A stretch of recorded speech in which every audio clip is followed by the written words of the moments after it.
ದೇವರಾಜ್ ಅರಸ್ ಅವರ 109ನೇ ಜಯಂತಿ ಅದ್ಧೂರಿಯಾಗಿ ನಾವು ಇವತ್ತು ಆಚರಣೆ ಮಾಡ್ತಾಯಿದ್ವಿ. ಎಲ್ಲ ರೀತಿಯ ಸಕಲ ಸಿದ್ಧತೆಗಳನ್ನು ನಾವು ಇವತ್ತು ಮಾಡ್ಕೊಂಡಿದ್ವಿ. ದಲಿತರ ಪರವಾಗಿ, ಹಿಂದುಳಿದ ವರ್ಗಗಳ ಪರವಾಗಿ ದೇವರಾಜ್ ಅರಸ್ ಅವರ ಕೊಡುಗೆ ಏನಿದೆ ಅದನ್ನು ಇವತ್ತು ನಾವು ನೆನಪಿಸಿಕೊಳ್ಳಬೇಕಾದ ದಿನವಾಗಿರುತ್ತದೆ. ಆ ರೀತಿಯ ಎಲ್ಲ ಅವರ ಕಾರ್ಯವೈಖರಿ ಹೆಂಗಿತ್ತು, ಆ ರೀತಿಯ ಕಾರ್ಯವೈಖರಿ ನಾವು ನಮ್ಮ ಜೀವನದಲ್ಲಿ ಅಳವಡಿಸ್ಕೋಬೇಕಾಗಿರುವಂಥ ಇವತ್ತು ದಿನ, ಆತ್ಮಾವಲೋಕನೆ ಮಾಡಬೇಕಾಗಿರುವಂಥ ದಿನ.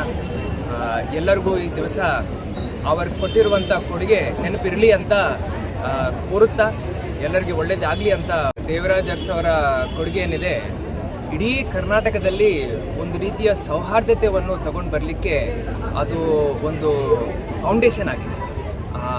ಆ ರೀತಿಯ ಫೌಂಡೇಶನನ್ನು ನಾವು ಇವತ್ತು ನೆನಪಿಸಿಕೊಳ್ಳಬೇಕು. ನಮ್ಮ ಇಡೀ ಸಮಾಜದಲ್ಲಿ ಶಾಂತಿ, ಸಹಿಷ್ಣುತೆ, ಸೌಹಾರ್ದತೆ ಇರಬೇಕಂತ ಪುನಃ ನಾವೆಲ್ಲರೂ ಸ್ವಲ್ಪ ಕಷ್ಟಪಟ್ಟು ಅದನ್ನು ಸಾಧನೆ ಮಾಡಬೇಕು. ಅಧಿಕಾರಿಗಳು ಯಾವ ಮಟ್ಟದಲ್ಲಿ ಕೆಲಸ ಮಾಡಬೇಕು, ಅವರ ಒಂದು ಆಶೋತ್ತರ ಯೋಜನೆಗಳು ಜನರಿಗೆ ತಲುಪಬೇಕಾದ್ರೆ ಜನರಿಗೆ ಒಂದು ಮೆಸೇಜ್ ಕೊಡೋದಾರೆ ಏನು ಕೊಡ್ತೀರಿ ಸರ್? ಅಧಿಕಾರಿಗಳು ಬರೀ ಒಂದೇ ಮಾತನ್ನು ಯಾವಾಗಲೂ ಸದಾ ನೆನಪಿಟ್ಕೋಬೇಕು.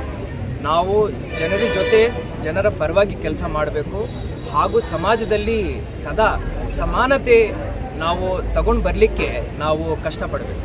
ಆ ರೀತಿಯ ಕೆಲಸ ಎಲ್ಲ ಅಧಿಕಾರಿಗಳು ಮಾಡಿದ್ದಾರೆ ಅಂದರೆ ನನ್ನ ಪ್ರಕಾರ ಮುಂದಿನ ಪೀಳಿಗೆಗೆ ಒಂದು ಒಳ್ಳೆ ಭವಿಷ್ಯತ್ತು ಕೊಡಲಿಕ್ಕೆ ನಮಗೆ ಸಾಧ್ಯವಾಗುತ್ತೆ. ಧನ್ಯವಾದ. ಎಲ್ರಿಗೂ ನಮಸ್ಕಾರ. ಇವತ್ತು ಮಾನ್ಯ ಜಿಲ್ಲಾಧಿಕಾರಿಗಳು, ಮಾನ್ಯ ಅಪರ ಜಿಲ್ಲಾಧಿಕಾರಿಗಳು ಮತ್ತು ನಾವು ಮತ್ತು ನಮ್ಮ ಎಲ್ಲ ಸಿಬ್ಬಂದಿ ವರ್ಗ ಮತ್ತು ನಮ್ಮ ವಿದ್ಯಾರ್ಥಿಗಳಿಂದ ಇದನ್ನು ಒಂದು ಉದ್ಘಾಟನೆ ಆಯಿತು, ಚಾಲನೆ ಆಯಿತು. ಶ್ರೀ ಡಿ ದೇವರಾಜ್ ಅರಸು ರವರ ಜಯಂತಿ ಮಾನ್ಯ ಮುಖ್ಯಮಂತ್ರಿಗಳು ಅವರು ನಮ್ಮ ಸಮಾಜಕ್ಕೆ ತುಂಬ ಅಪಾರ ಕೊಡುಗೆ ಇದೆ. ಅದಕ್ಕೆ ಆ ಕೊಡುಗೆ ನಮಗೆ ಇವತ್ತಿಗೂ ಈ ಪೀಳಿಗೆಗೂ ನಾವು ಅದನ್ನು ಸನ್ಮಾನ ಮಾಡಬೇಕು, ಅದನ್ನು ಆಚರಣೆ ಮಾಡಬೇಕು ಅಂತ ಈ ಒಂದು. ಮೇಡಮ್, ದೇವರಾಜ್ ಅರಸರು ಇಡೀ ಸಮಾಜದ ಒಂದು ಕ್ರಾಂತಿಕ ಹರಿಕಾರ ಆಗಿದ್ದಾರೆ, ಒಂದು ಸುಧಾರಣೆ ಹರಿಕಾರ ಆಗಿದ್ದಾರೆ. ಅವರ ಒಂದು ಯೋಜನೆಗಳನ್ನು, ಅವರ ಒಂದು ಕನಸನ್ನು ಇಲಾಖೆ ಜನರಿಗೆ ಮುಟ್ಟಿಸುವ ರೀತಿಯಲ್ಲಿ ಯಾವ ರೀತಿಯಾಗಿ ಕೆಲಸ ಮಾಡ್ತಾ ಇದೆ, ಅಧಿಕಾರಿಗಳು ಯಾವ ರೀತಿ ಕೆಲಸ ಮಾಡ್ತಾ ಇದ್ದಾರೆ?